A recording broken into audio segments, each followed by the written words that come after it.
J'ai ici un grand devoir qui m'est échu, celui de présenter le second orateur. Je vous assure que je suis pris d'émotion, je ne saurais vraiment avoir des mots pour le présenter. Cet homme qui va nous parler en second lieu, il est notre orateur principal. Il est pour moi une très grande école. Amen. À ses pieds, j'apprends de la maternelle jusqu'à l'université.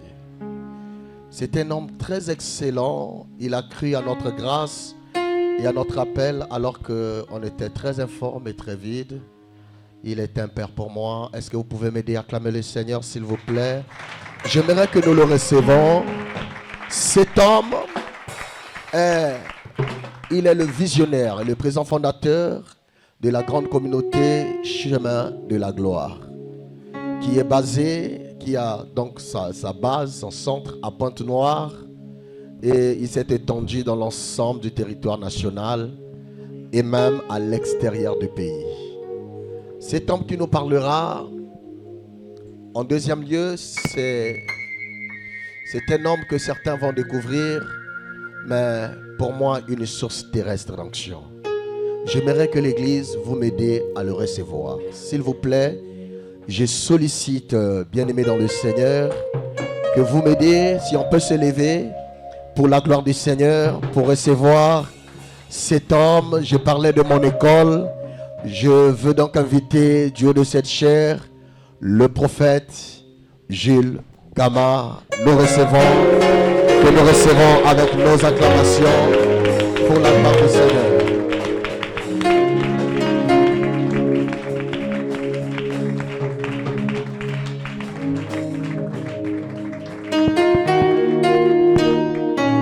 Amen. Amen. S'il vous plaît, la technique, je n'ai pas l'habitude de trop vociférer. Augmente, arrange quand même le son. Parce que j'ai 3 jours. Et je n'ai pas seulement ça. J'ai autre chose aussi à faire. Je vais économiser ma voix. Je vais d'abord, premièrement, reconnaître celui qui a fait que je sois ici. Le Saint-Esprit, qui est mon partenaire le plus immédiat. Et je remercie l'apôtre Cham pour cette invitation. Je crois au ministère des fils et des pères, bien sûr. Parce qu'un père géniteur qui n'a pas de fils n'a pas d'avenir. Je crois au ministère des fils et des pères. Je vais aussi faire abonder ma reconnaissance envers tous les éminents hommes de Dieu présents dans ces lieux, que je connais en passant et aussi de près. Merci l'évêque. Je sais qu'une fois je suis venu dans votre église, on ne s'était pas vu. Et depuis là, on n'a pas eu l'opportunité de se voir. Et aujourd'hui, nous sommes là par la grâce de Dieu. Soyez immensement bénis. Et nous allons tous ensemble élever nos voix, reconnaître la majesté du Dieu Tout-Puissant, lui qui est le sémeur infatigable, infatigable. C'est lui qui donne la sémence au sémeur. Je suis venu s'aimer ce qu'il a certainement préparé pour ses assises. J'aimerais ouvrir ma bouche, pas pour dire ce que je pense, que je crois, mais je veux faire couler entre mes lèvres l'expression qui sort du conseil divin pour cette conférence. Précieux Saint-Esprit, le seul véritable Dieu, je te suis infiniment reconnaissant pour ce temps béni, ce temps des grands rassemblements qui sont à l'origine des impactations, mais aussi des réveils qui sont déclenchés partout dans le monde entier. Le réveil ne commence pas avec beaucoup de personnes. Le réveil commence avec les gens qui ont le cœur pour le Seigneur. Seigneur, nous sommes venus ici parce que nous avons le cœur pour ton œuvre. Et nous voulons que dans cette nation, que le réveil puisse connaître une éclosion comme nous le voyons avec nos confrères dans les pays anglophones. Nous ne voulons pas nous nourrir seulement de la sauce importée du réveil. Nous voulons aussi être un jour une source du réveil dans les pays francophones. Pour cela, Seigneur, nous te prions de nous aider. Parce que sans toi, aucune parole sortant de nos bouches ne peut enflammer les cœurs, ni convaincre le cœur. Que ton nom soit magnifié aujourd'hui et que je sois effacé, que tu sois à l'œuvre en action dans cette salle. Je sais qu'il y a des cœurs assoiffés qui veulent être abreuvés, Seigneur, à cette source intarissable qui n'est autre que le rocher des âges de Jésus-Christ. Béni soit ta présence. Béni soit ton cortège qui est ici avec nous. Béni soit la présence des esprits de prophètes et prophètes. Béni soit aussi les esprits des justes parvenir à la perfection. Béni soit la nuée des témoins qui est présente dans ces lieux. Dans le puissant et précieux de Jésus-Christ, je peux entendre vos amens si vous êtes là. Est-ce qu'on peut dire amen plus fort que ça? Est-ce qu'on peut dire amen plus fort que ça? Est-ce que la salle peut dire amen plus que ça? Est-ce que nous sommes là pour le Seigneur? Est-ce que nous sommes là pour le Seigneur? Est-ce que nous sommes ici pour le Seigneur? Merci beaucoup. Merci une fois de plus. Ne me prêtez pas attention, mais prêtez attention à une seule personne, le Saint-Esprit. Si ce que je dis ne cadre pas avec la parole, ne croyez pas. Si ce que je dis ne cadre pas avec la parole de Dieu, ne croyez pas. Mais si ce que je dis cadre avec la parole de Dieu, applaudissez, acclamez, parce que c'est le Seigneur qui parle. Amen. Avec tout le respect que j'ai pour ces grands hommes de Dieu, je vous prie de pouvoir vous installer dans sa présence. Merci. Merci. Nous parlons à la conférence Éclore. Éclore.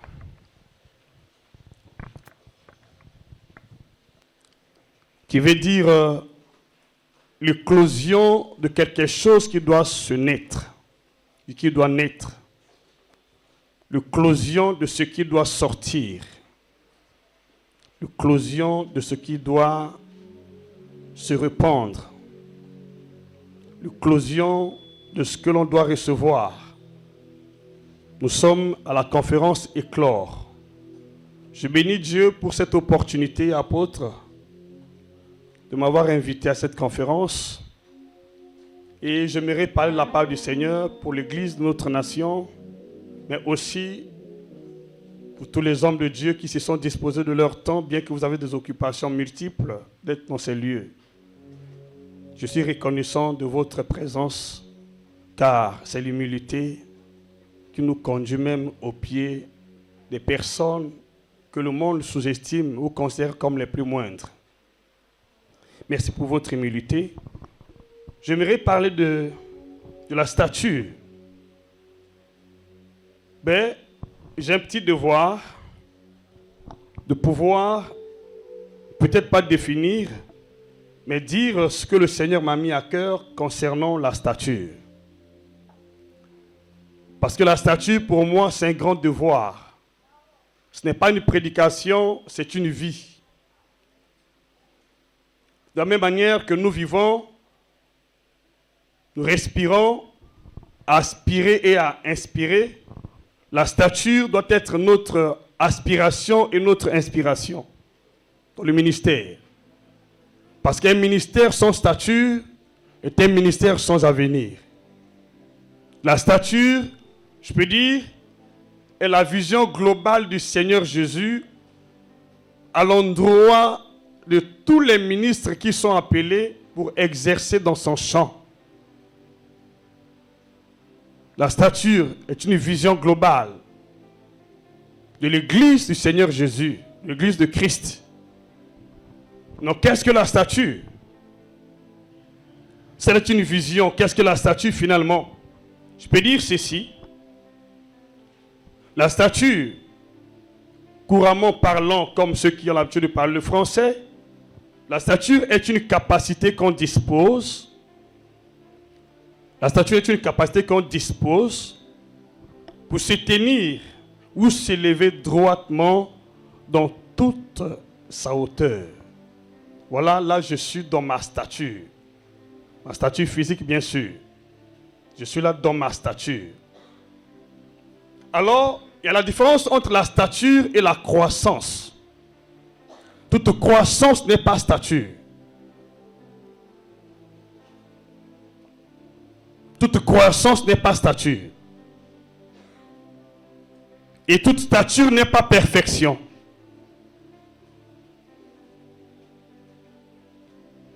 Toute croissance n'est pas stature. Et toute stature n'est pas perfection.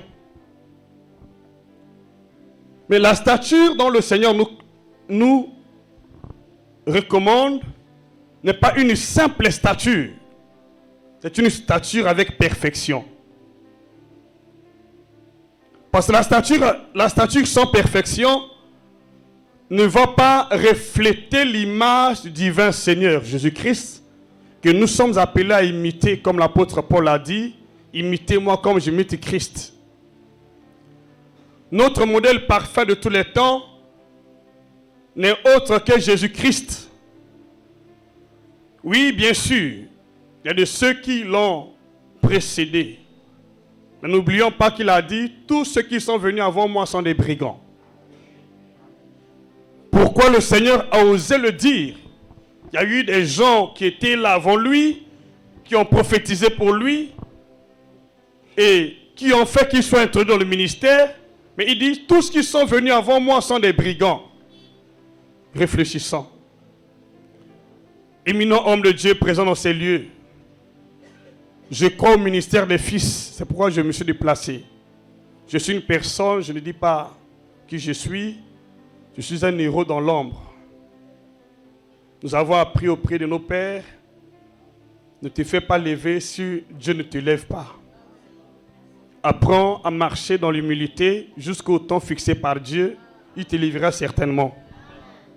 Et je prie que le Seigneur puisse toucher nos cœurs, que nous comprenions la quintessence de cette conférence éclore. Pourquoi nous sommes ici? Pourquoi des pères se déplacent? Pourquoi les fils se déplacent? Nous ne nous déplaçons pas pour écouter une personne. Nous nous déplaçons parce que nous avons l'amour et le cœur pour l'œuvre de Dieu. Vous savez, dans la Bible, vous allez comprendre certaines vérités qui sont peut-être choquantes pour certaines personnes. Paul était visité, en ce temps-là, on l'appelait Saul de Tarse. Il était visité par le Seigneur lui-même sur le chemin de Damas. Mais là, il a juste reçu la vision, mais sans onction. À la grande surprise, les yeux de Saul de Tarse étaient couverts d'écailles. La vision était authentique, mais ses yeux étaient couverts d'écailles. Il ne voyait pas. Il a cherché la direction divine, il dit, Seigneur, que dois-je faire? Le Seigneur dit, rentre dans la ville, on te dira ce que tu auras à faire. Mais à la grande surprise, il rentre dans la ville. La personne qui doit le consacrer pour entrer dans le ministère n'est pas un apôtre, n'est pas un pasteur, n'est pas un docteur, mais c'est un simple disciple, c'est un Ananias. Imagine un peu, si Paul avait dit, Seigneur, moi j'ai entendu parler d'un certain Pierre, j'ai entendu parler d'un certain Jean, un certain Jacques, je veux seulement d'eux. S'ils ne viennent pas ici, je ne rentrerai pas dans le ministère. Si c'était nous qui jugeons les choses selon la chair, on allait passer à côté de notre appel.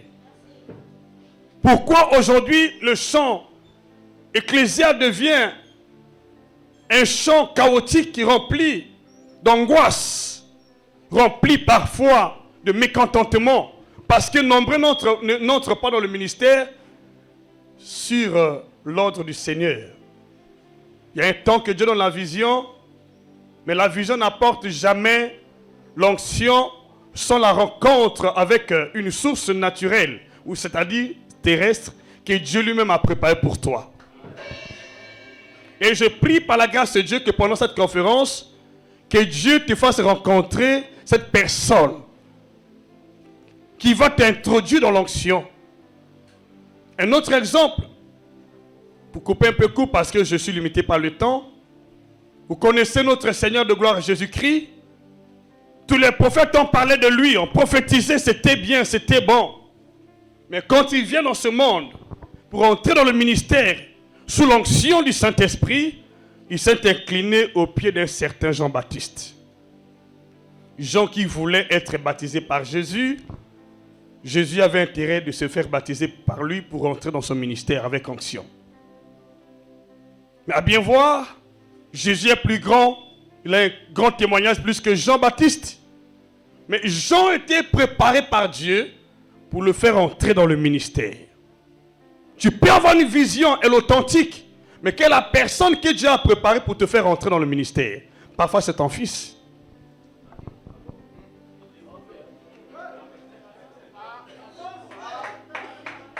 Faisons extrêmement attention, homme de Dieu. Vous savez, moi je suis anglophone. J'ai appris au pied des anglophones. Et je travaille plus avec les anglophones. Nous avons appris beaucoup de leçons. Ne sous-estimez jamais un homme de Dieu qui vient avec un esprit de l'Éternel. Souvent nous voyons des titres. La statue n'est pas une question de titre. Souvent nous voyons la taille. La statue n'est pas une question de la taille d'une maison ou d'un édifice. La statue est autre chose.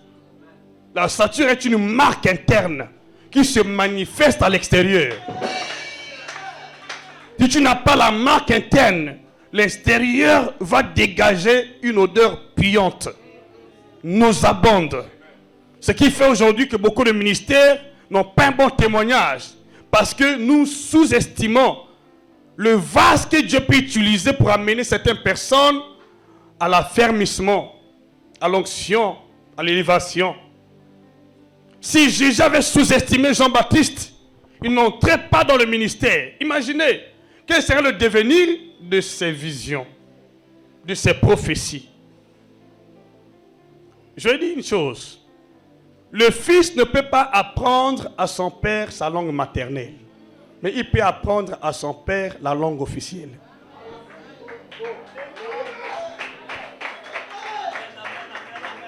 Le fils ne peut pas apprendre à son père de gouverner les pas, mais il peut lui montrer comment monter sur l'escalator. Le ministère est complémentaire. Le ministère est complémentaire. C'est pourquoi je me suis déplacé. Le ministère est complémentaire. Je ne vois pas la taille. Qu'est-ce que Dieu a placé ici? Les prophètes sont sensibles à l'esprit.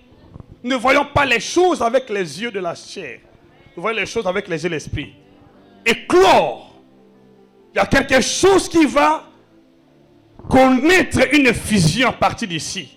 Parce qu'il n'y a pas de fusion sans fusion.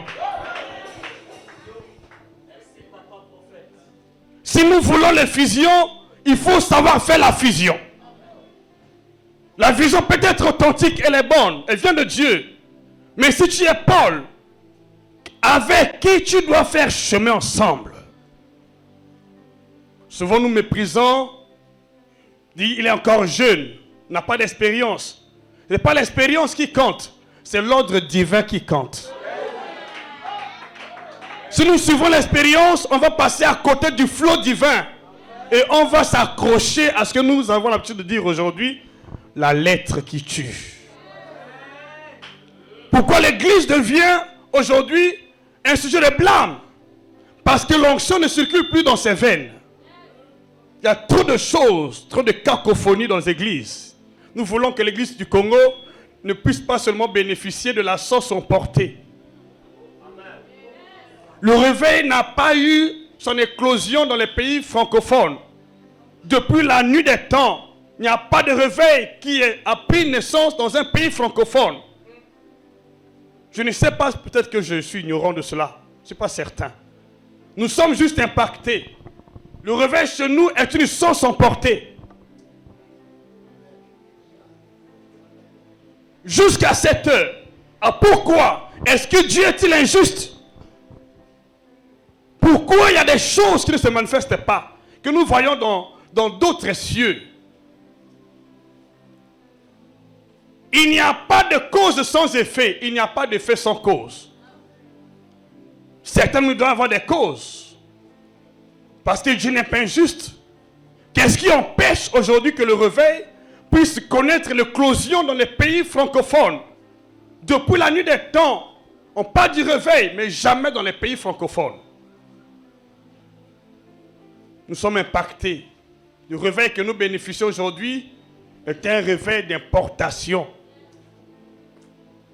C'est un réveil d'impactation. Alors pourquoi Dieu se manifeste plus dans ces pays francophones et hispaniques? Pourquoi pas dans les pays anglophones, francophones? On doit se poser des questions. Est-ce que Dieu est-il injuste? Je ne suis pas certain. Il y a des causes que nous n'avons pas encore compris. On n'a pas encore mis la main sur certaines choses, certaines vérités. C'est pourquoi je dis, le fils n'apprend jamais à son père la langue maternelle, mais il peut apprendre à son père la langue officielle. Soyons sensibles à l'esprit si nous voulons marcher avec Dieu. Parce que si nous manque la sensibilité spirituelle, nous allons passer à côté de notre appel. L'appel vient du ciel, mais l'onction pour le ministère ne vient pas du ciel. L'onction pour ton ministère vient de la fusion. S'il n'y a pas de fusion, tu n'auras pas d'onction. Bien que ton ministère, ta vision est authentique, tu n'auras pas d'onction. Il y a aujourd'hui beaucoup de vases vides, des vases vides, qui ont des visions vides, sans provision.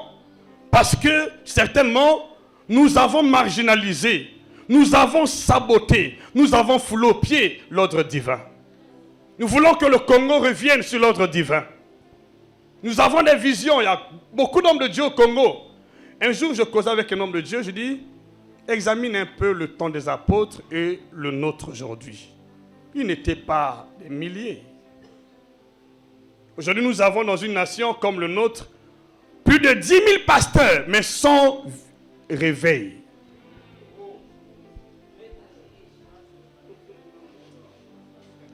À Pointe-Noire, nous sommes plus de 10 000. Mais la ville n'est pas mouvementée. Les choses de Dieu semblent être absurdes. Parce qu'il y a quelque chose qui coche. Nous avons négligé la voix de Dieu. Nous méprisons ceux qui peuvent amener quelque chose de salutaire, qui peuvent apporter la pierre à l'édifice. Nous disons non, il n'a pas d'expérience. David a tué Goliath avec quelle expérience? David avec quelle expérience? L'expérience de David était d'écouter Dieu. La véritable expérience, c'est écouter Dieu. Ce n'est pas ce que nous avons appris, ce n'est pas ce que nous connaissons dans les coulisses, c'est ce que nous avons appris auprès de Dieu. C'est l'ordre divin qui nous autorise à faire quelque chose en son nom. Dieu ne note pas ton temps supplémentaire.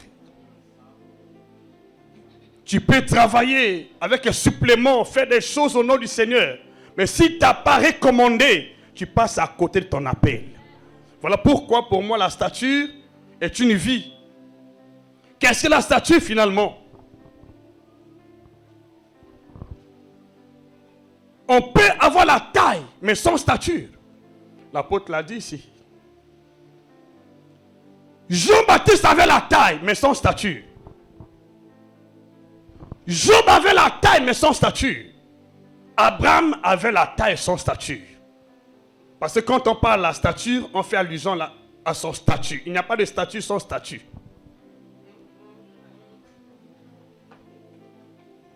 Le fondement d'une statue, c'est son statu quo.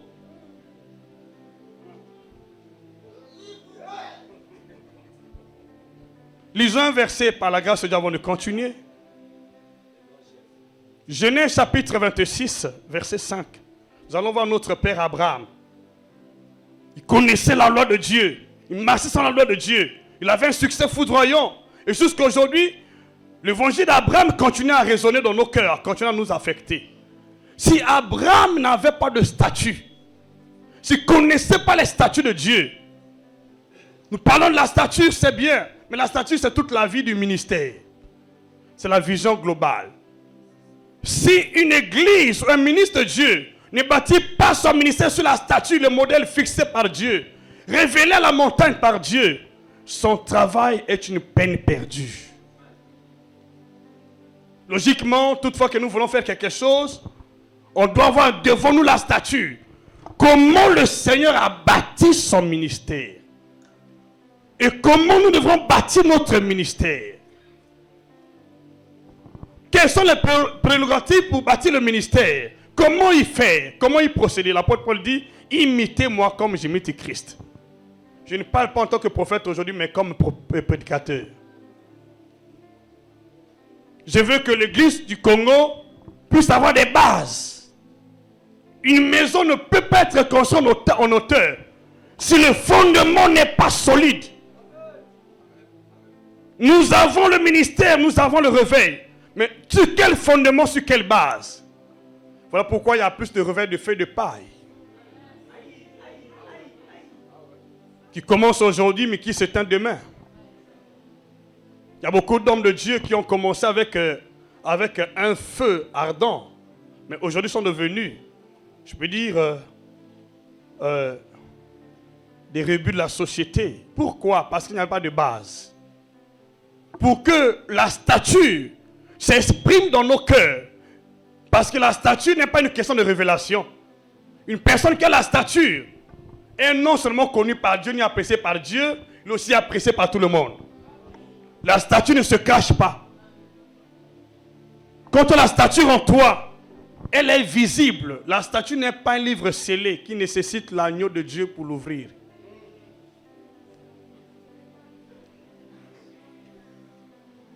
Quand tu as la stature en toi, tous ceux qui sont dans ton entourage vont reconnaître qu'il y a la stature ici. Mais si on n'a pas, le monde aussi connaîtra qu'il n'y a pas de stature ici. Finalement, la stature, c'est quoi? C'est la manifestation visible de la personne intérieure de Christ en nous. C'est une manifestation visible. C'est le reflet de Christ en nous. Le reflet de son ministère. Si nous bâtissons notre ministère sur la personne de Christ, qui est le modèle parfait de tous les temps, c'est à ce moment-là qu'on aura la statue. Sinon, on n'a pas de statue. Je pose la question, excusez-moi.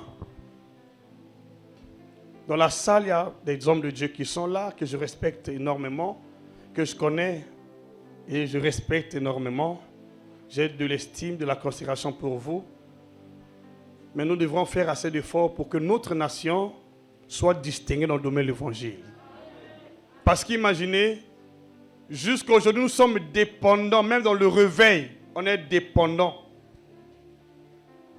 Nous ne sommes pas libres de manger, d'exploiter, de nous nourrir, de s'abreuver sur le rocher dans nos nations. Parce que le réveil que nous avons est une source emportée, je répète. Nous parlons du réveil, mais quel est le fondement? Comment obtenir un réveil? Est-ce que Dieu nous a destinés seulement au réveil qui vient des pays anglophones ou hispaniques? Pourquoi les francophones? Pas du réveil, mais sans réveil.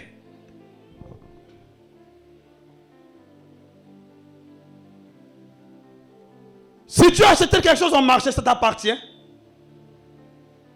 C'est l'argent qui t'appartient. Mais ce que tu achètes n'appartient pas. Nous devons être des producteurs. Avec le Saint-Esprit, bien sûr. Des producteurs du réveil.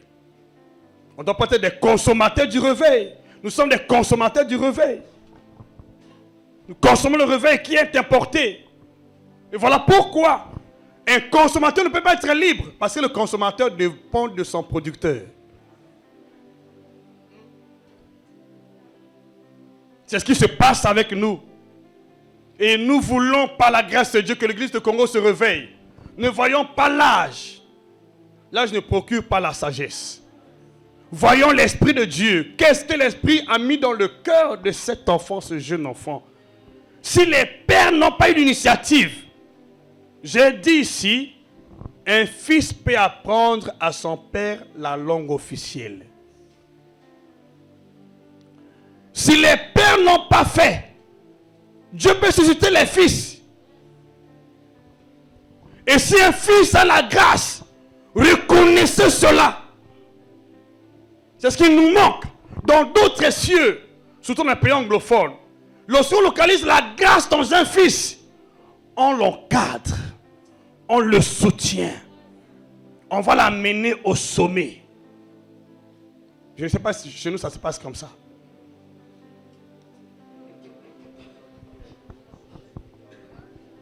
Qu'est-ce que ces personnes qui nous ont apporté le réveil font? Comment travaillent-ils? Ils travaillent en équipe. Il n'y a pas de réveil sans équipe. Le réveil individuel va se teindre. Jésus qui est Dieu avait besoin de 12 apôtres. Bien que un soit un démon. Mais là, continue, ça marche. Nous avons besoin des uns les autres dans cette nation. Reconnaissons les grâces qui nous sont envoyées du ciel par le Seigneur.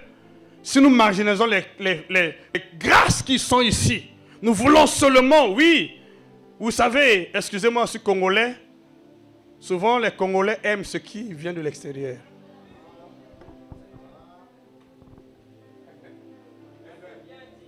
On n'aime pas consommer congolais.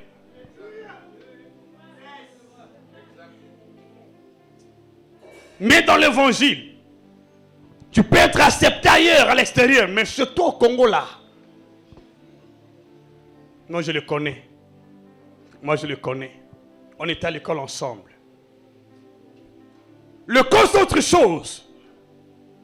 La révélation, c'est autre chose. Ce ne sont pas des choses similaires. Tu peux connaître quelqu'un dans la cité. Tu ne connais pas la taille de son esprit.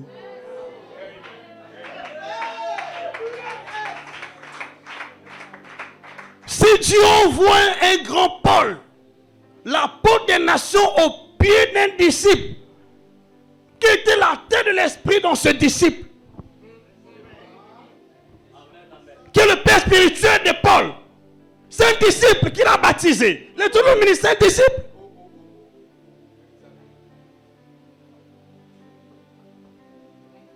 Et sa mission s'est arrêtée là. Si c'était nous aujourd'hui, on allait peut-être fonder une église. Parce qu'on n'a pas saisi le fond de l'appel. Le fondement de la stature. C'est l'authenticité de l'appel. Si ton appel n'est pas authentique, ta stature est déjà une difficulté, un problème qui va causer des dégâts tout le long de ton parcours. Nous devons comprendre, faire assez d'efforts pour que la stature soit réellement établie. Nous avons besoin, s'il vous plaît, d'un appel authentique, d'une obéissance absolue envers la voix du Dieu, de Dieu Tout-Puissant, le conseil divin. Qu'est-ce que le conseil dit? Si le conseil n'a rien dit, tout ce que vous faites est une utopie, est une confusion. Il y a tellement de confusion dans l'église aujourd'hui. On s'autoproclame sans appel. Et si Dieu t'a appelé, qu'est-ce qu'il t'a dit? Tu es sous un père. Tu te lèves une bonne matinée. Dieu m'appelle et tu commences le ministère. Excusez-moi, je n'attaque pas, c'est ça. Je n'attaque pas les fils ni les pères. Peut-être c'est une manière de parler. Mais de toute façon, on ne peut pas redresser les choses sans toucher les points sensibles. Il faudrait que les points sensibles, les points doivent être mis sur les i. On doit toucher les points sensibles. Après, tu m'as invité parce que je dois parler à l'église du Congo, ici. Moi, je suis en train d'apprendre au pied. J'apprends tous les jours. J'ai toujours dit à mes fils que je suis un nulard. Je ne connais rien. Je suis un bosseur acharné. Par la grâce de Dieu. Mais je ne connais rien. Si je connaissais quelque chose, je n'allais plus apprendre. Comme je ne connais rien là, tous les jours, je suis en train d'apprendre. Je suis en train de me prosterner dans la présence du Seigneur. Oh Père, pitié, compassion de moi. Pauvre pécheur. Fais-moi trouver grâce. Si nous ne trouvons pas les astuces pour que le réveil que nous désirons tant puisse naître et que éclore puisse avoir sa place, nous devrons automatiquement nous connecter à une source véritable. Il y a des sources fausses. Les sources qui ne sont pas établies selon la préscience de Dieu. Les sources qui ne respectent pas le statut ou la stature. Abraham, notre père, est une personne qui marchait selon les lois. Et le Seigneur dit, si nous sommes en Christ, nous sommes héritiers d'Abraham, selon les promesses. Si nous sommes fils d'Abraham, nous devons faire les œuvres d'Abraham. Et qu'est-ce qu'Abraham a fait? Genèse chapitre 26, verset 5. Et s'il y a quelqu'un qui peut me faciliter quand même la tâche pour la lecture, je vous prie de le faire rapidement pour que nous avançons. Parce que mon téléphone est déjà presque éteint aussi. On peut le faire.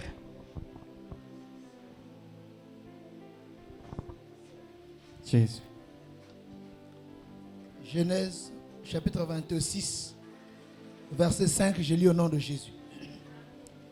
Parce qu'Abraham a obéi à ma voix. Parce qu'Abraham obéit à ma voix. Et qu'il a observé mes ordres. Et qu'il a observé mes ordres. Mes commandements. Mes commandements. Mes statuts. Mes statuts. Et mes lois. Et mes lois. Abraham est une personne qui connaissait et qui obéissait à la voix. Vous savez, quand vous obéissez à la voix de Dieu, vous allez changer le désert en verger. Vous allez changer la maladie en guérison. Vous allez changer les ténèbres en lumière. Vous allez changer la mort en vie.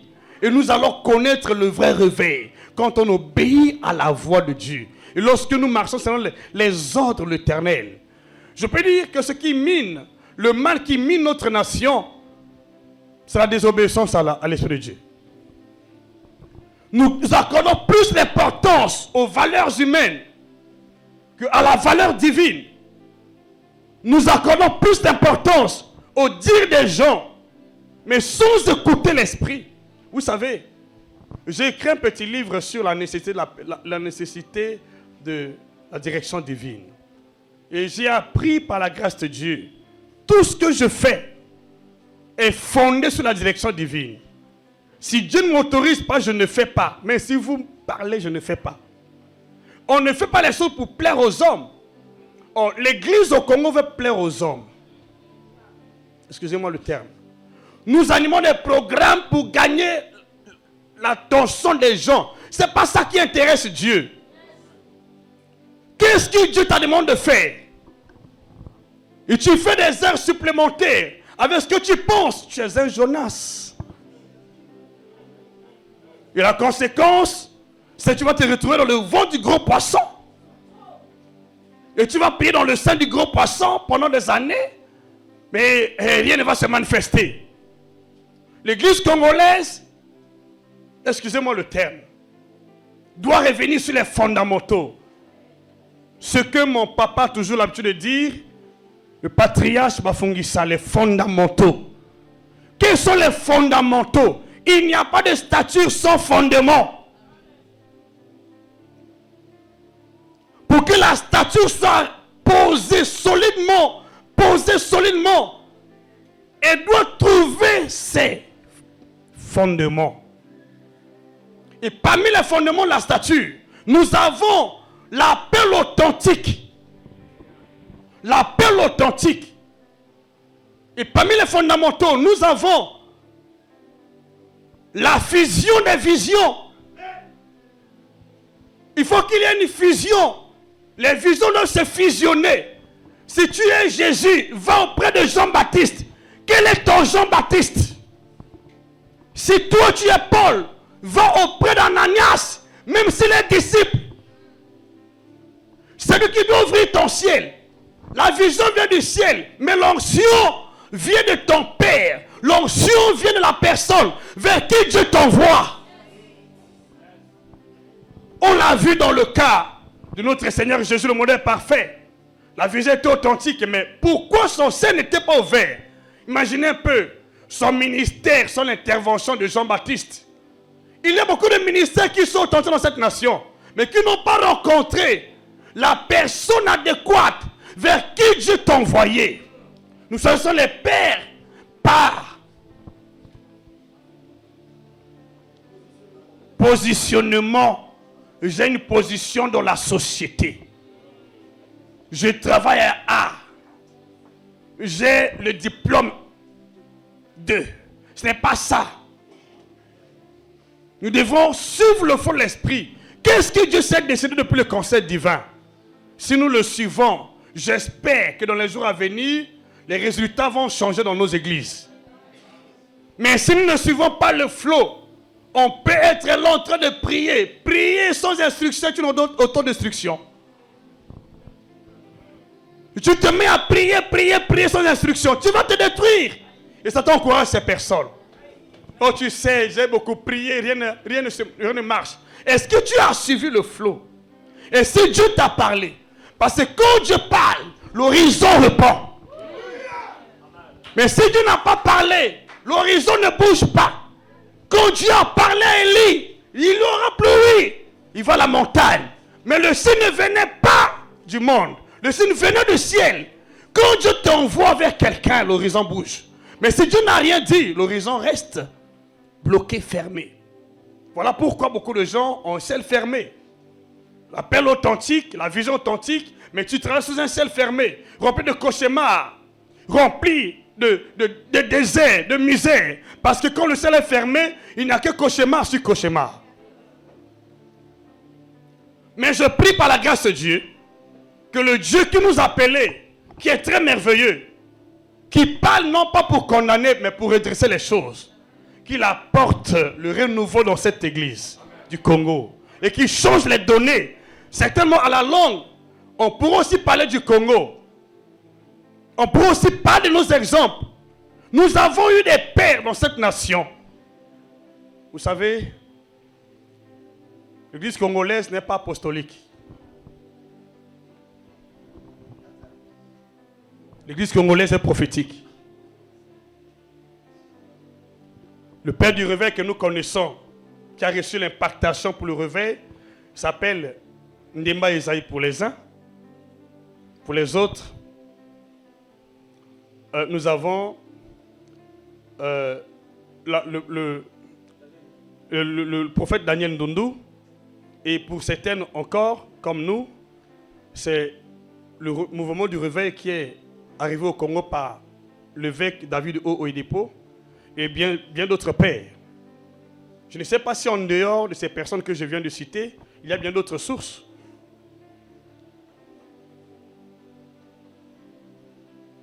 Alors pourquoi nous devons faire assez d'efforts, Église?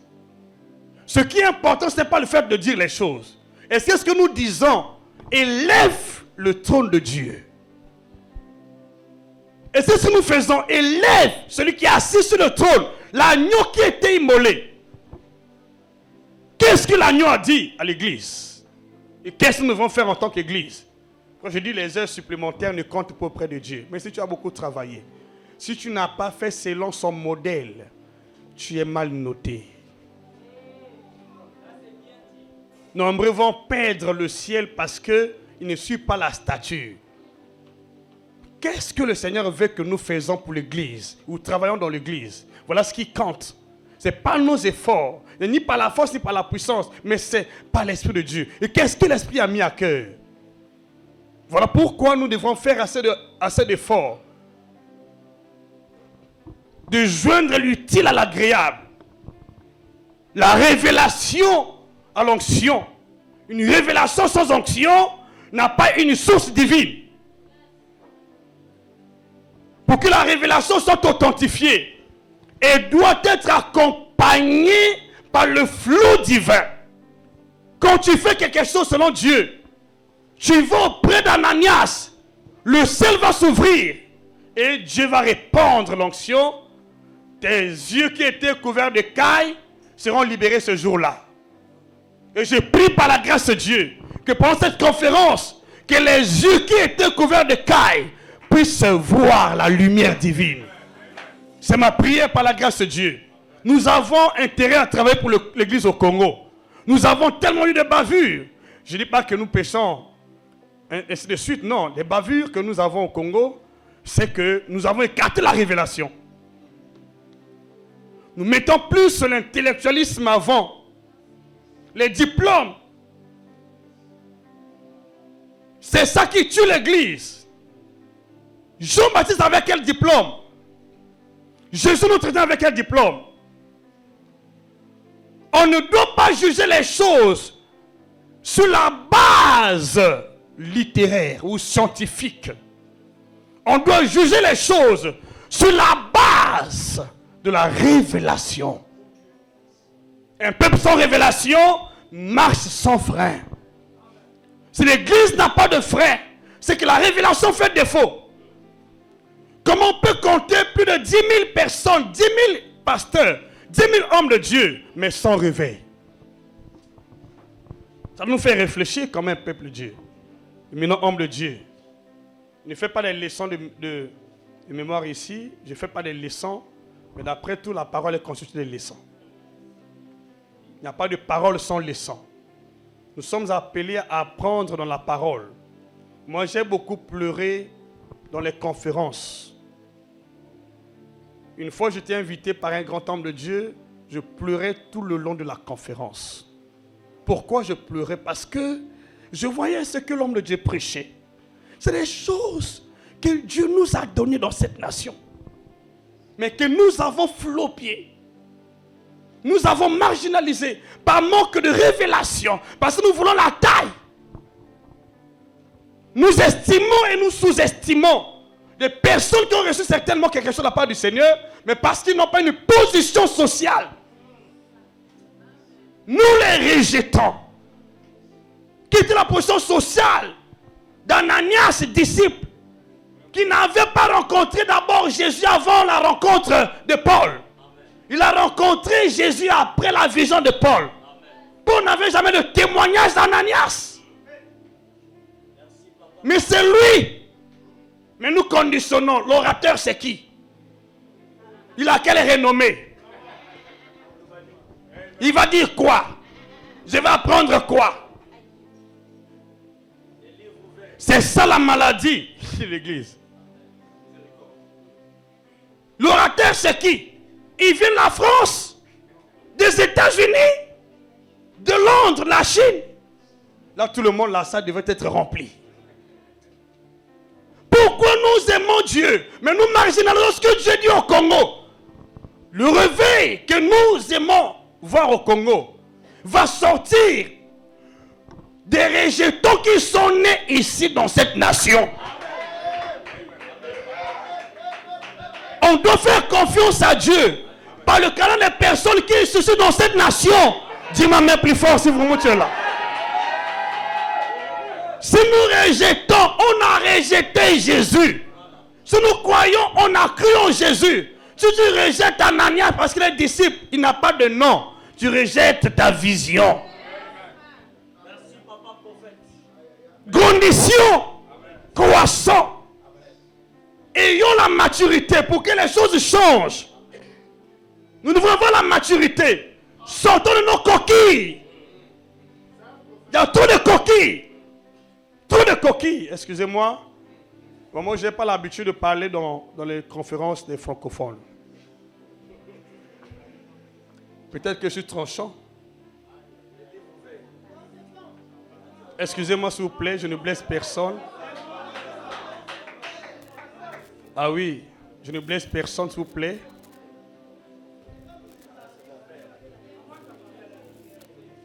J'ai du respect pour tous les hommes de Dieu ici présents. Beaucoup de respect.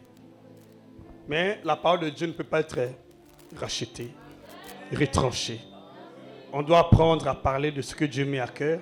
Sinon, si nous ne parlons pas de ce que Dieu veut, parce que nous craignons certaines influences, on n'a pas Dieu avec nous.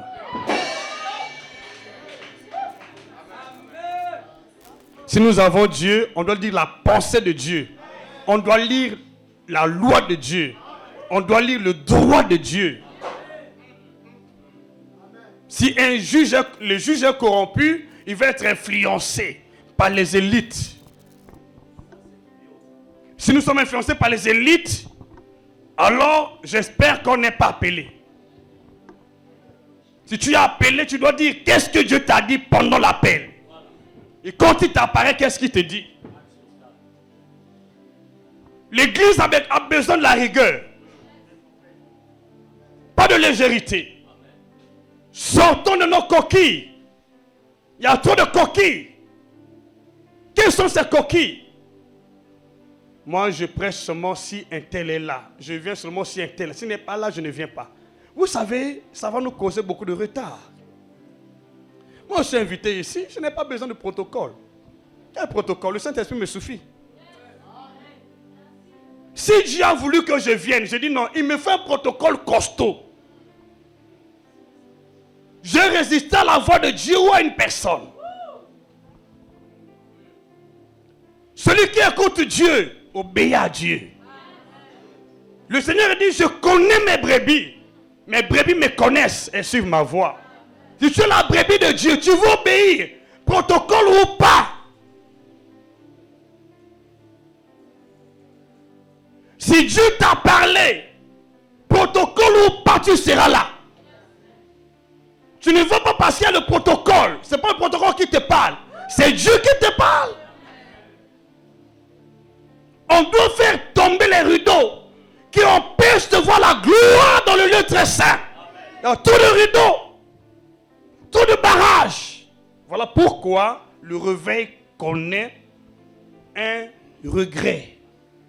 Au lieu de progresser, le réveil connaît progrès. Il y a beaucoup de gens qui estiment qu'il y a le progrès. Moi, je ne vois pas ça. Parce qu'ils voient dans d'autres cieux, tu as pitié l'église au Congo. Tu as pitié l'église au Congo, je vous dis. Les églises ailleurs, c'est pas ça. Est-ce que Dieu est juste? Pourquoi seulement chez les autres? Pourquoi c'est ailleurs? Pourquoi pas sur notre terre? Est-ce que le Congo est maudit? Non.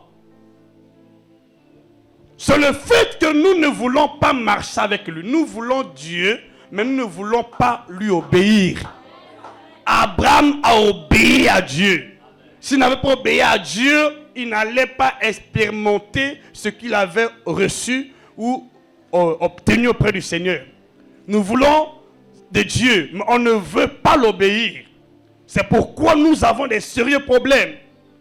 Je vous dis sincèrement, tous les hommes de Dieu qui sont ici, je vous dis sincèrement, j'ai 24 ans de vie chrétienne. Dieu m'avait appelé à bas âge, à 13 ans. Je ne compte pas les premières heures de ma conversion. Je me suis converti à 13 ans, après j'ai rétrogradé. Vous savez, j'étais encore jeune aussi, avec l'âge juvénile, voilà, je suis reparti dans le monde. Il y a 30 ans, Dieu m'a rappelé. Si je comptabilise avec les années de mon jeune âge, donc je peux dire que j'ai connu Dieu sous l'apôtre Lucien Itois.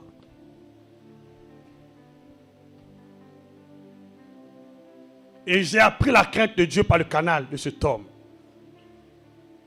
Il y avait un cantique qu'on chantait, c'était en langue, en moshi. Hein?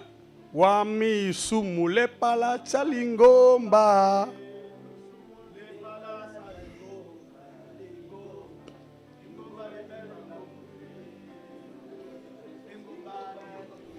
Elles sont prêts à acclamer pour la gloire de Dieu. Alléluia. Je vous dis, en ce temps-là, nous n'avions peur de toucher à une sœur. On avait peur. Si tu sais que tu as péché ce jour-là, tu te reposes sur le coup. Moi aujourd'hui, quelqu'un pêche. Il est le Saint-Esprit.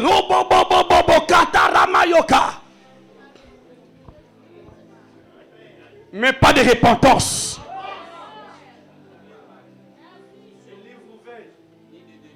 Ah, notre Saint-Esprit, il parle plus en langue. Il ne veut pas la repentance. C'est ça la stature. Quelqu'un qui est champion de parler, il parle en langue comme jamais. Mais dès lors qu'il tourne le dos, c'est fini. Il devient ce qu'il est. Est-ce que c'était le cœur à Dieu? Où va l'église? Est devenu un champ de conflit. Un champ de règlement de compte. Conflit de positionnement d'intérêt. Les pères et les filles sont opposés diamétralement. Se combattent mutuellement. Ça ne se passe pas ailleurs. Église du Congo. Le réveil n'est pas né au Congo. Le réveil, voilà, le réveil est né ailleurs. Comment ces gens se comportent? Ils ont des réseaux. Ils se comprennent. Lorsque une personne parmi eux est frappée par un malheur, tout le monde est là. Mais chez nous, on dit à ça l'équicipé. À ça l'équicipé. C'est bien ça. Comme ça, les gens vont venir chez moi.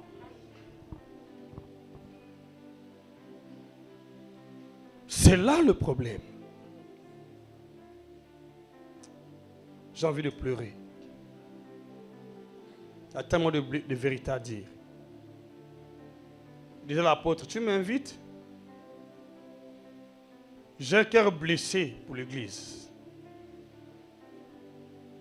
J'ai un cœur blessé pour l'église. Vous savez, quand tu as déjà goûté le sucre, tu arrives dans une autre nation, quand on te donne le sel, on dit c'est le sucre, tu ne vas pas accepter. Nous avons goûté l'évangile, nous avons goûté le réveil dans d'autres cieux. Quand tu voyages, tu vas en France, tu reviens au Congo, dans ta propre maison, tu auras un peu pitié, n'est-ce pas?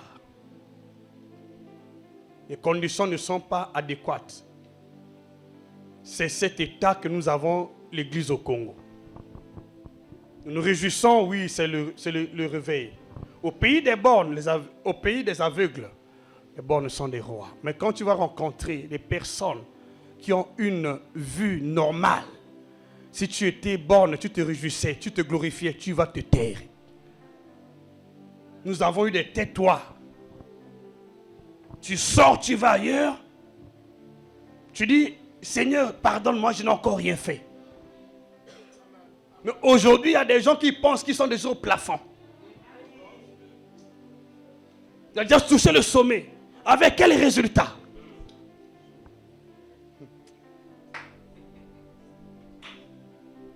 Quel résultat? Parce qu'on s'est acheté un RAV4. On a construit une maison.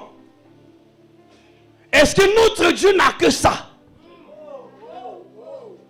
Est-ce que c'est le niveau que Dieu nous a appelé?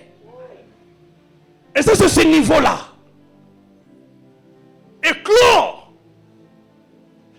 doit occasionner les serviteurs qui doivent sortir la coquille pour aller au-delà. Nous voulons que l'église aille au-delà. On est resté longtemps autour d'un cercle vicieux. Trop de pollution. Je ne suis pas sûr que ce message est bienvenu.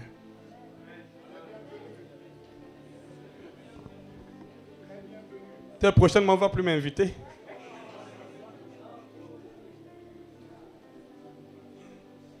Mais une chose est vraie. Dans le Seigneur, sans la vérité, vous êtes l'ami du diable. Si nous aimons la vérité, c'est que nous marchons avec Dieu. Parce que Christ s'appelle esprit de vérité. Nous allons parler de Christ dans sa dimension profonde, dans sa perfection. Parce que jusqu'alors, je suis en train d'être Dieu. Mais il faut surveiller l'heure. Si on arrive au temps qui me convient, j'arrête. Je connais que ce sont mes principes. Nous allons parler de Christ, de sa stature, différemment de la stature de Job. la stature d'Abraham et de bien d'autres serviteurs de Dieu. Il y a la différence entre Christ et Job. Job était intègre. Abraham marchait selon la loi de Dieu. Mais ce que Christ a fait est sans égal. Dieu ne nous appelle pas au niveau de Job. Il ne nous appelle pas au niveau d'Abraham. Mais il nous appelle à son niveau. Parce que quand on parle de la perfection, il ne s'agit pas d'un jeu de mots. La perfection est un vécu spirituel. C'est une vie que nous sommes censés vivre par l'esprit et pour l'esprit. C'est ce que nous sommes censés vivre. La perfection n'est pas un mot. C'est un langage divin pour symboliser la nature parfaite et pleine de Dieu. Quand nous voyons Christ différemment de Job, vous allez comprendre que Job n'a pas atteint la perfection.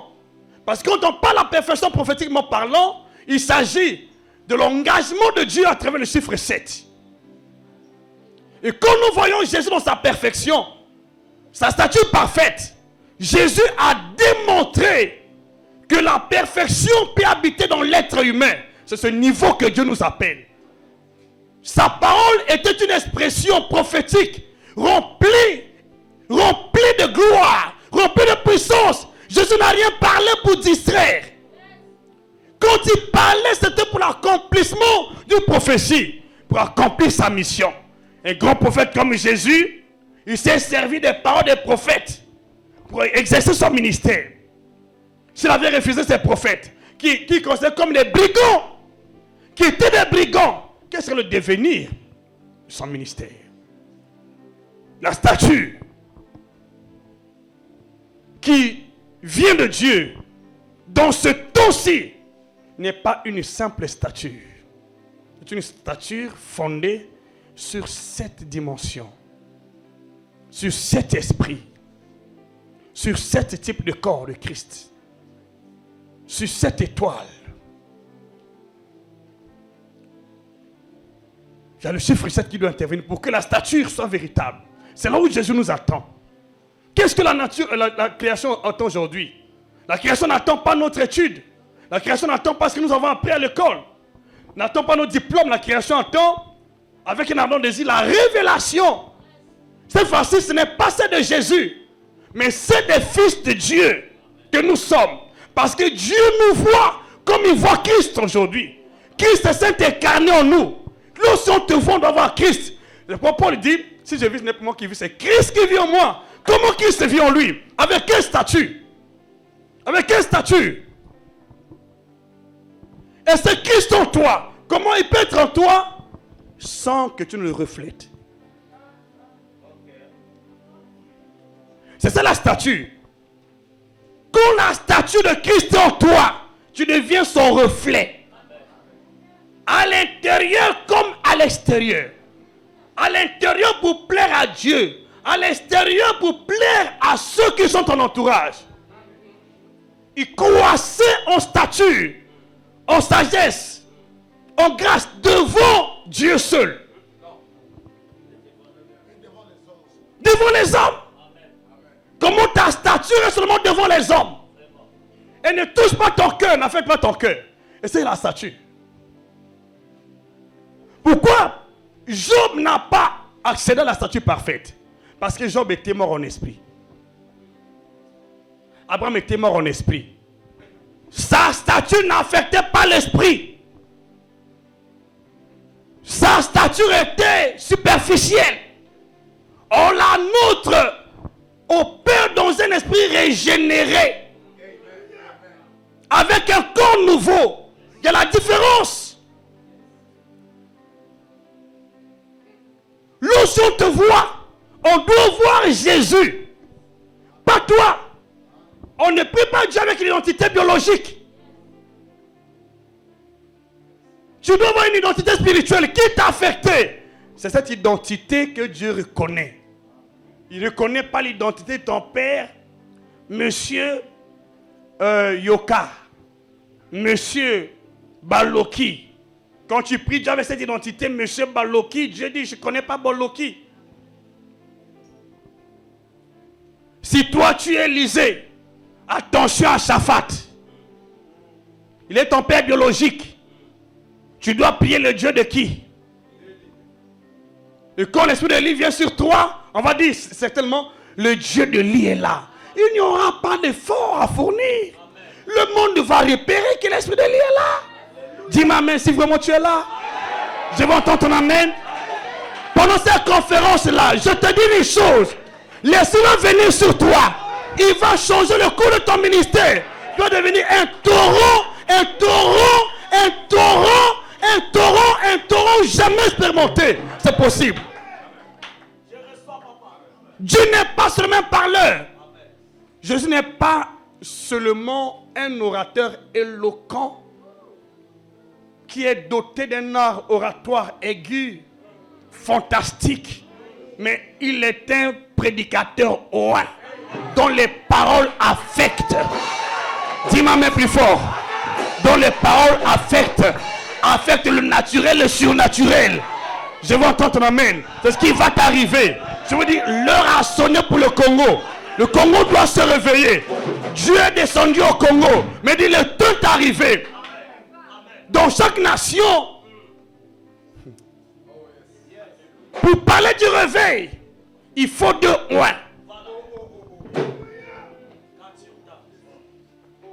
Il faut un certain Élie et un certain Moïse. Il faut deux oins. Même en Israël, pour que le dernier réveil sera engagé, il y aura deux oins qui reviendront avant l'arrivée du Messie. Cependant, l'Église a des gens levés. C'est pourquoi je dis, le ministère obéit à la complémentarité. Ne sous-estimons pas les pères, ne sous-estimons pas les fils. Nous sommes des vases.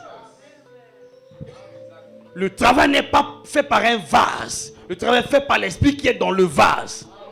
Moi, je ne sais pas si je peux prendre l'exemple. On peut me présenter deux bouteilles d'eau qui n'ont pas la même quantité.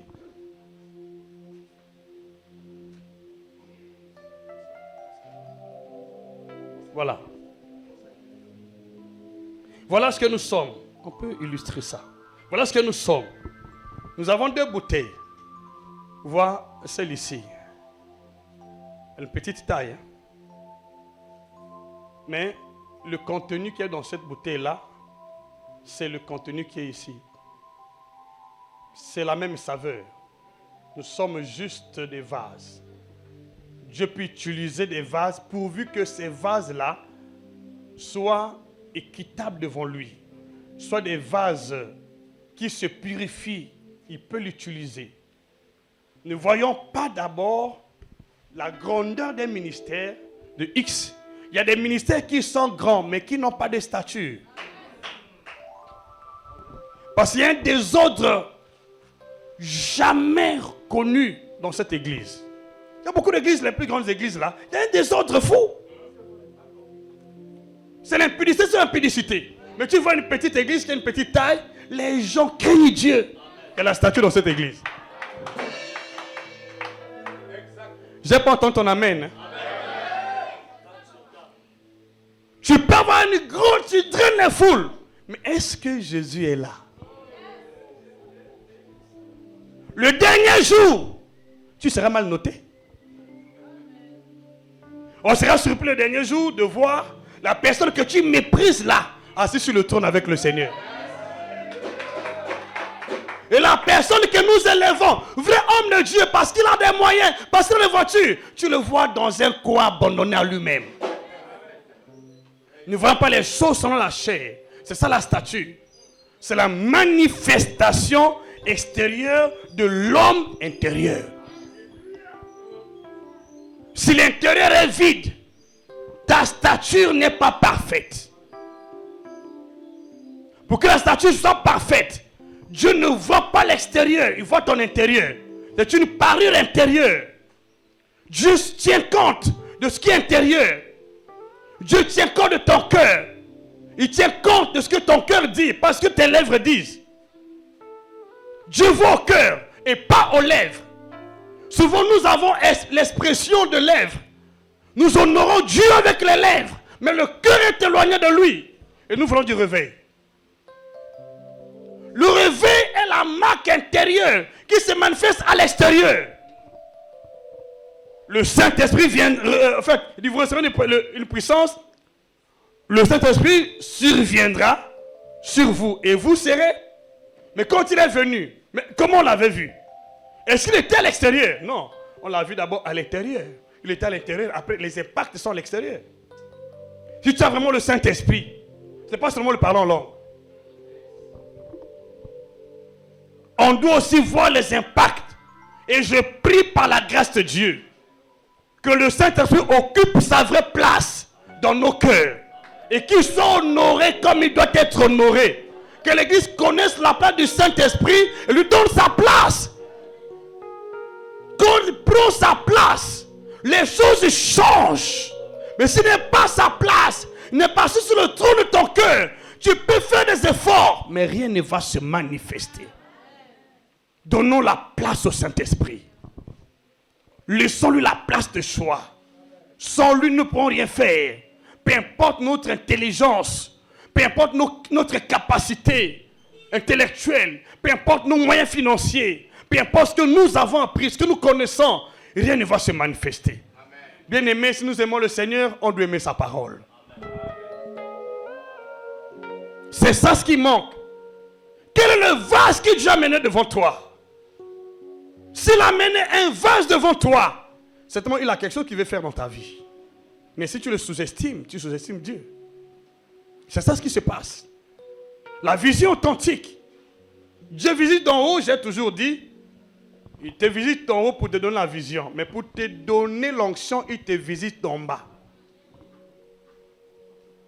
Il doit passer par un certain disciple qui est là. Il dit, Ananias, va prier pour cet homme-là. C'est mon instrument. Si tu n'as pas parlé à Ananias, mais si tu te glorifies, je peux dire qu'il faut mettre en parenthèse la vision. C'est ça ce qu'on doit faire. Éminent homme de Dieu, serviteur de Dieu, en vos rangs et grades et grâces, j'ai vraiment la considération pour chacun d'entre nous.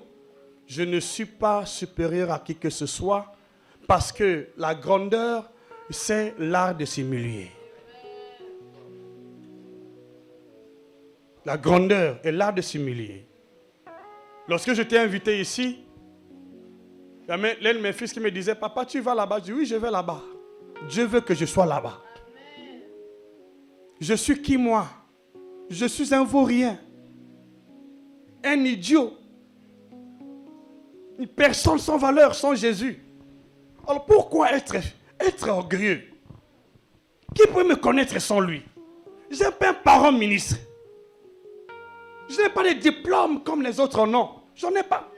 Moi, c'est une grâce que Dieu a ramassée. Pourquoi être orgueilleux pour ça? Soyez effacés, bien-aimés. Dieu veut faire quelque chose dans cette nation. Mais cela commence par comprendre, premièrement, la place du Saint-Esprit. Donnons-lui la place de choix. Laissons la statue de Christ se développer en nous, comme Paul a dit. Mes enfants, en qui je prouve encore la douleur de l'affrontement, jusqu'à ce que Christ soit formaté. Il doit être formé en nous. Quand Christ est formé en nous, nous avons gagné le pari. Mais ce n'est pas formé en nous. Peu importe les efforts fournis, on a perdu le pari. Je prie par la grâce de Dieu que pendant cette conférence, que les cœurs qui sont dévoués, qui veulent servir le Seigneur, qui ne servent pas de rebut, ni qui ne servent pas de libation, reviennent à la source. Il n'y a qu'une seule source dans le ciel. Et sur la terre, on peut avoir plusieurs sources. Ton père spirituel peut être ta source. Reconnaissons, si nous voulons avoir la statue, reconnaissons l'alliance nouvelle que Dieu a traitée avec tous ses fils. Reconnaissons aussi l'alliance du ministère. Le ministère est une alliance. Il n'y a pas de fils, c'est son naissance.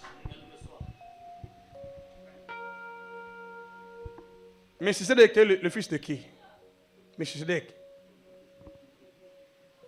Tu as déjà vu l'on parle de Melchisedec en tant que fils, mais Jésus est un fils.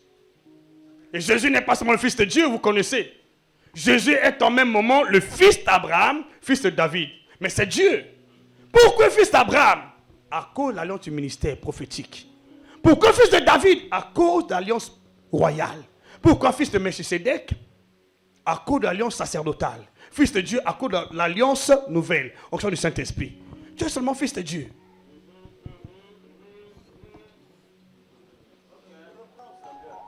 Hein? Je dis ceci.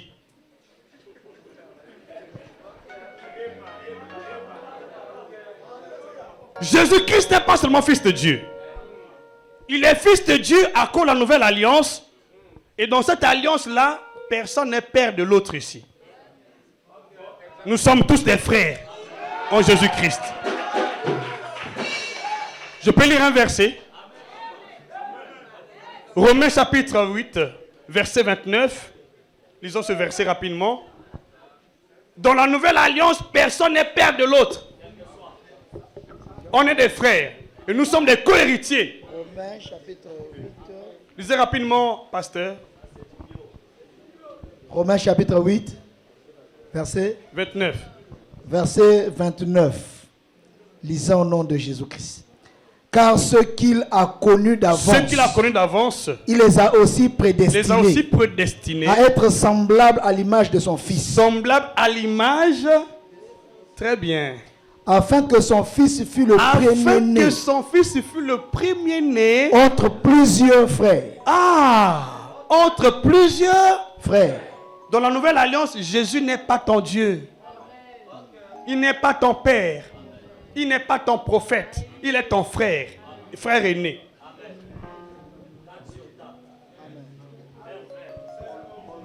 Mais, dans l'alliance du ministère, attention, ne touche pas.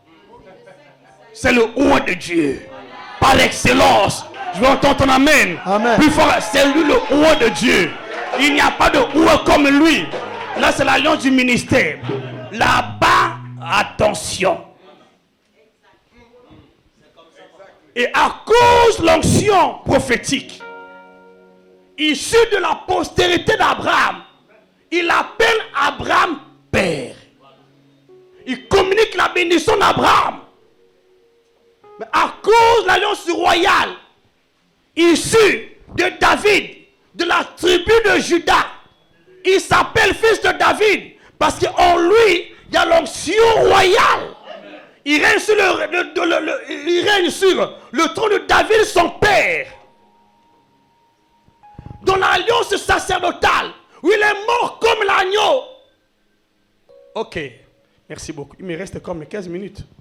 Je vais respecter, ne t'en fais pas. Voilà. Donc c'est ça ce qui se passe. Je vous dis, il y a 4 onctions qui marchent ensemble. Il y a des gens qui prétendent. Attention.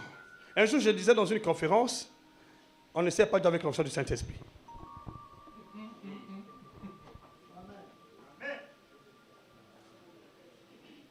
On sert Dieu avec l'onction du ministère.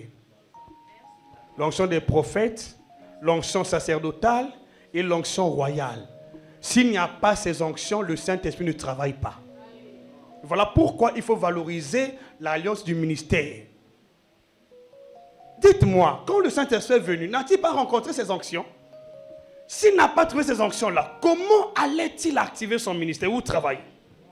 Comment allait-il travailler? Il est Dieu. On ne sert pas Dieu avec l'Esprit de Dieu en tant que Dieu ou créateur. On sert Dieu avec l'Esprit de Dieu serviteur. L'esprit de prophète, l'esprit de la royauté, l'esprit du sacerdoce. Comment tu sers Dieu avec son esprit? Il n'est pas Dieu. en tant que Dieu, il reçoit les hommages. Notre adoration, c'est nous qui nous prosternons avec notre esprit des prophètes, avec notre esprit la royauté, avec notre esprit sacerdotal. Devant lui, oh Père, reçoit la louange.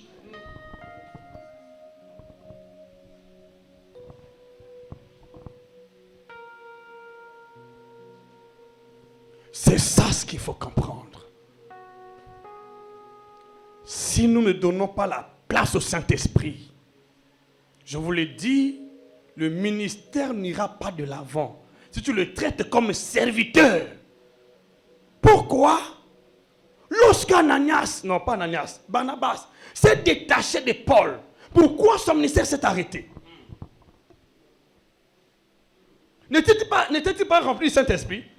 Tu fais attention, fils. Ton père est ta source dans le ministère. Ne faut jamais profaner cette alliance parce que Dieu t'a parlé. Non. Dieu peut te parler, mais il ne te donne pas l'onction. Hein? Mais il t'a parlé, il ne t'a pas donné l'onction. Il dit, va voir Ananias. Il teste ton obéissance et ta soumission. Si tu ne vas pas là-bas, je ne donne pas, Paul. Mais si ta vision t'entend, je ne donne pas. Tu dis, oh Père, tu m'as montré, il dit oui. Je t'ai envoyé auprès de qui? Jésus dit, oh Père, tu as dit que je suis le Fils de Dieu, oui. Je t'ai envoyé auprès de Jean-Baptiste. Tu dois passer par son baptême. Voilà le ministère. Voilà les alliances.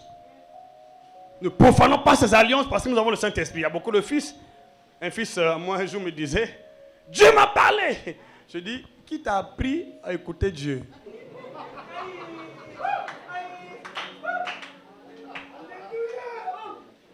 D'ici, c'est moi qui t'ai appris à écouter Dieu. Tu ne peux pas me montrer ma langue maternelle. Dis là, c'est moi. C'est moi qui dois t'instruire. Sois Samuel. Laisse-moi être ton Élie. C'est ça ce qui manque dans notre nation. Il y a une discorde entre les pères. Il y a des gens qui ne reconnaissent pas les pères. Vous savez, quand nous avons commencé à parler des pères dans cette nation, nous étions diabolisés. Beaucoup de gens m'ont évité. Mais pas, ne m'ont pas invité, mais m'ont évité. Il enseigne les hérésies. Je vous dis la vérité. Ce qu'il enseigne là, c'est quoi? Qu'est-ce qu'il veut dire? Quel père? Je n'ai pas besoin de père. Mais où est ton ministère? Le Père donne la vie dans ce monde. Si Dieu t'a visité d'en haut, le Dieu de ton Père va te visiter d'en bas par le canal d'une personne de cette postérité. Sinon, ton ciel reste fermé. Alors, merci beaucoup, je m'arrête là.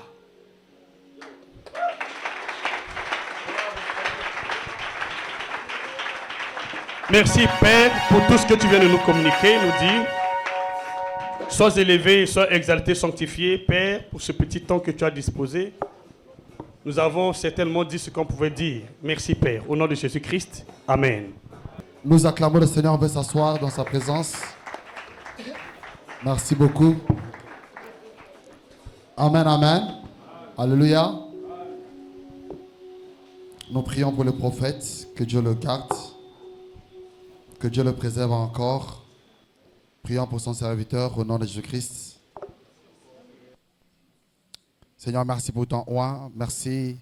Alors qu'il vient d'arriver directement, il est venu pour nous bénir. Nous te célébrons et te donnons gloire. Merci de le garder encore. Nous prions pour son séjour. Toi qui l'as appelé, garde-le. Toi qui l'as établi, préserve-le. Au nom de Jésus-Christ. Amen. Amen, amen.